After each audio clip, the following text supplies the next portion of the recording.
The story is short, but very enjoyable, and features a third distinct take on Wolverine. The art in this short story is damn near flawless and worth the cover price alone. Marvel Comics is releasing a series of one-shot comics featuring legendary creators on classic characters celebrating their 80th anniversary. Peter David and Dale Keown created the excellent Incredible Hulk Last Call a few weeks ago. This week, Chris Claremont, Salavador Larroca, Scot Eaton, Larry Hama, and Sam Keith joined forces for the Wolverine Exit Wounds anthology. The three stories range from good to excellent and feature three very divergent takes on the character. Marvel has a glut of terrible series created by writers and artists that can't move units. After reading Exit Wounds, they need to bring Claremont, Hama, and Sam Keith on board full time. All three of these stories are superior to 90% of what Marvel publishes these days. Needless to say, I highly recommend this comic book. Before I get into the review, I would like to thank the newest subscribers to Thinking Critical YouTube.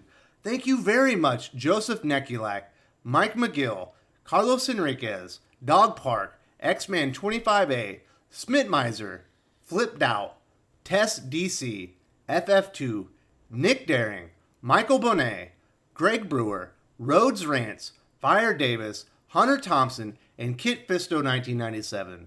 Thinking Critical is growing every day. I can't thank all the channel viewers and subscribers enough for making the channel a huge success. Now let's get to business. The first story is Red in Tooth and Claw from writer Larry Hama and artist Scot Eaton. In my estimation, this is the best of the three Wolverine tales.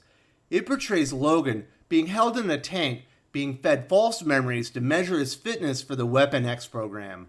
We learn the program director is saving his most painful memories to make him a better killing machine. He's being mentally and physically tortured throughout the story. The line art from Scot Eaton matches the excellent story from Larry Hama. Color artist Matt Milla does a fantastic job evoking the feel of Barry Windsor-Smith's classic Weapon X origin story. A team of wranglers later cover Logan in sheep's blood and release him into the wild to see how he responds to a threat from wolves. The scientists monitor his vitals and control his ability to use his animadium claws. Wolverine tears through the wolves without ever feeling threatened. Red in Tooth and Claw reads more like a collection of scenes from Logan's origin story than a complete plot. It's nevertheless extremely effective storytelling. In the final part of the story, Logan is released with the classic Weapon X headgear and monitoring equipment. It's really cool seeing this incarnation of him once again, and Scot Eaton renders it perfectly. Logan feels like the wild animal he very much is at this stage in his life. He hallucinates some of his most painful moments while in the program. The scientists that plan to use this to their own gain come off as very evil. This story is an excellent jump back into Barry Windsor-Smith's Weapon X series. This is a great teaser for new readers who have yet to discover Wolverine's tragic origin of mental and physical torture. Scot Eaton and Matt Milla do a fantastic job creating the look and feel for the story. I rate Red in Tooth and Claw 4.5 out of 5 and highly recommend it. The second Wolverine story is Aftermath from X-Men legend Chris Claremont and Salavador Larroca.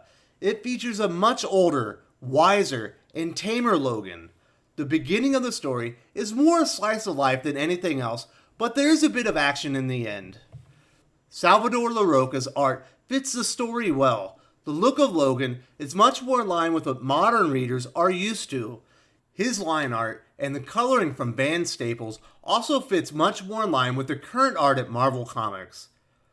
Kitty Pryde and Yukio accompany Logan to visit an old friend who owns a ramen noodle restaurant. The owner, Hoshiko, has a ramen recipe passed down from generations that a group of local thugs are after. Logan is visiting to send a message to the hooligans. We learn Logan has a very delicious ramen recipe of his own. This is a nice juxtaposition for the character after the very animalistic portrayal in Hama's story. Eventually the gangsters arrive demanding Hoshiko's ramen recipe, and predictably Logan cleans house.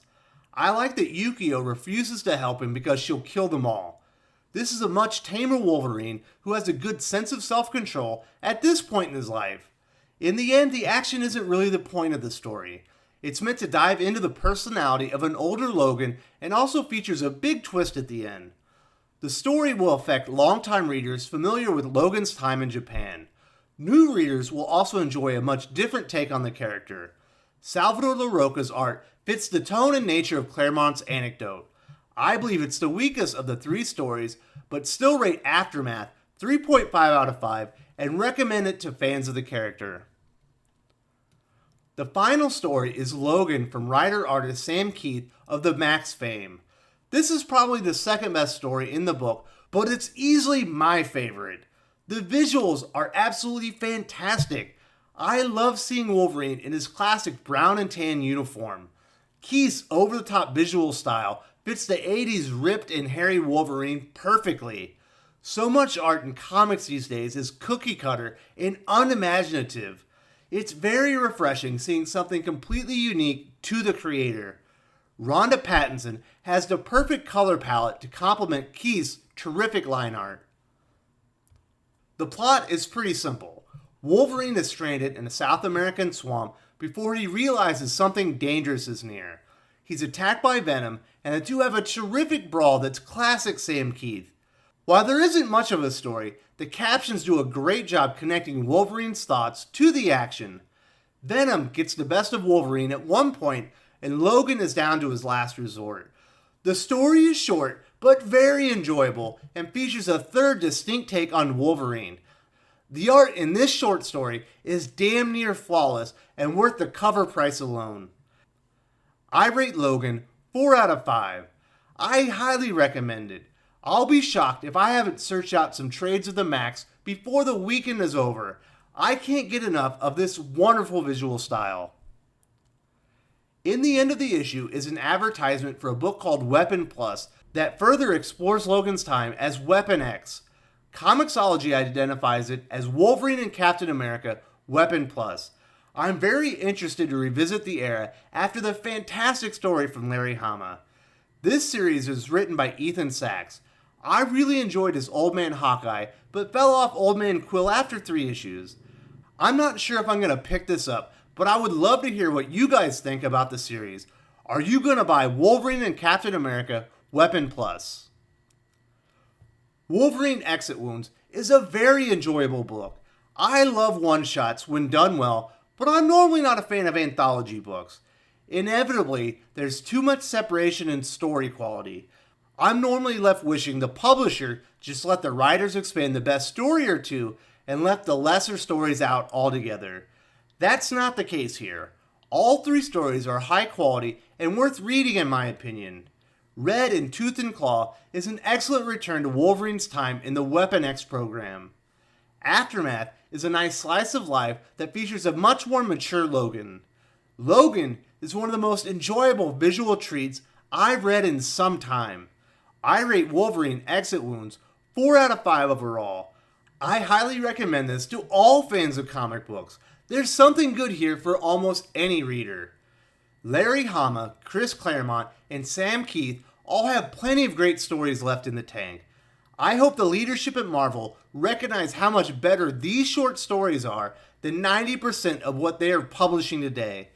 There are quality writers waiting to help bring Marvel Comics back to something much closer to their glory days. Most of what comes out of the House of Ideas these days is depressingly low quality. If you enjoyed this video, please give it a like. I would appreciate it very much. It helps us attract more views for the channel. Subscribe for future commentary, comic book news, and reviews. And don't forget to ring the bell for notifications. If you want to talk comics, movies, and much, much more, you can follow me on Twitter at Wes_from_TC. With that, Salamat Po, and I'm out.